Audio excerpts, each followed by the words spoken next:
देश में लगभग 27% ऐसे लोग रहते हैं जो कि उन धर्मों का पालन करते हैं जो आज के दिन में अल्पसंख्यक धर्म के कैटेगरी में आते हैं। चाहे वो बौद्ध धर्म के लोग हो, मुस्लिम धर्म के लोग हो, सिख धर्म के लोग हो, ईसाई धर्म के लोग हो, या अगर सरना धर्म कोड भी लागू हो जाए तो सरना धर्म के भी लोग, और ये सभी कुल मिला के 27% आबादी है पूरे देश में। आज जो वक्फ बिल में जो संशोधन लाया गया है, ये शुरुआत है पूरे देश भर के 27% आबादी और उनके आस्था के ऊपर ये एक बहुत बड़ा आक्रमण है। ये वक्फ बिल में जो संशोधन लाया गया है, आज ये मुसलमान समाज से शुरुआत की गई, मगर ये इसका अंत कहाँ होगा? आज मुसलमान समाज है, कल अल्पसंख्यक के बौद्ध समाज होंगे, सिख समाज होंगे, सरना समाज होंगे, ईसाई समाज होंगे। इस तरह से आप देखेंगे तो संविधान में इन धर्मों को अपने प्रॉपर्टीज को एडमिनिस्टर करने के लिए, अपने इंस्टीट्यूशन को एडमिनिस्टर करने के लिए और अपने धर्म का प्रचार प्रसार करने के लिए कई सारे मौलिक अधिकार दिए गए।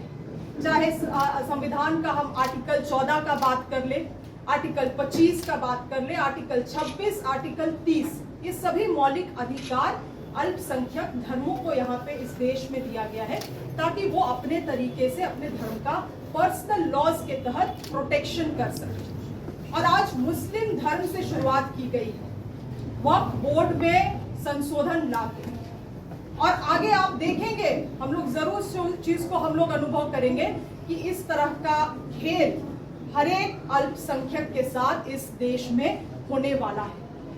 ये जो राज्यसभा और लोकसभा में डिस्कशन के तहत इस बिल को लाया गया, ये सरासर एक नैरेटिव गढ़ने का प्रयास था। बीजेपी ने बहुत सारे ऐसे नियमों को, ऐसे बिल्स को पारित किया है पार्लियामेंट से जिसमें आज तक डिस्कशन तक नहीं हुआ, मगर 8-8 घंटे चले हैं डिस्कशन लोकसभा में, राज्यसभा में। पहली बार हम लोगों ने देखा है कि पार्लियामेंट रात के 1 बजे तक कार्य चला।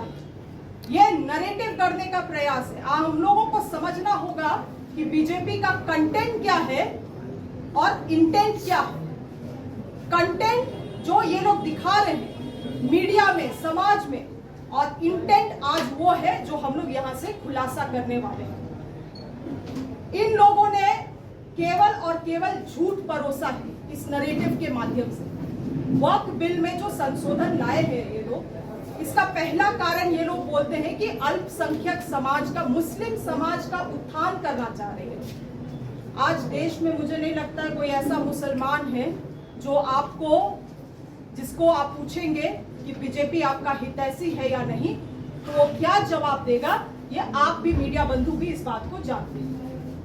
आज जिस समाज को आप लगातार उनके धार्मिक आस्था को आप चोट पहुंचाते हैं, आप उनको मुगलों का वंशज कहते हैं, आपके नेता लगातार उनके समाज को गाली देते हैं अपने राजनीतिक ध्रुवीकरण करने के लिए, वैसे लोग कह रहे हैं कि हम लोग मुस्लिम समाज का भलाई चाहते हैं।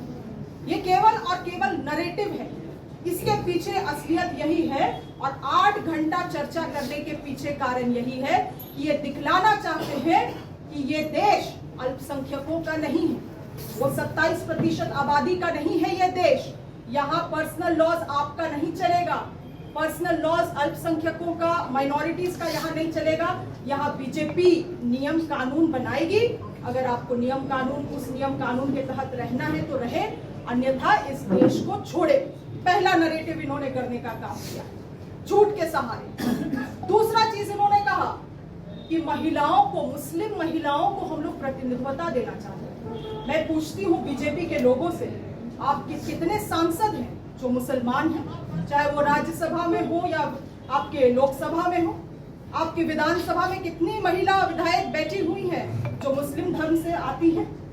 आप इन्हीं मुस्लिम महिलाओं को हमेशा नीचा दिखाने का काम करते हैं और आज आप उनकी प्रतिनिधित्वता का बात कर रहे हैं।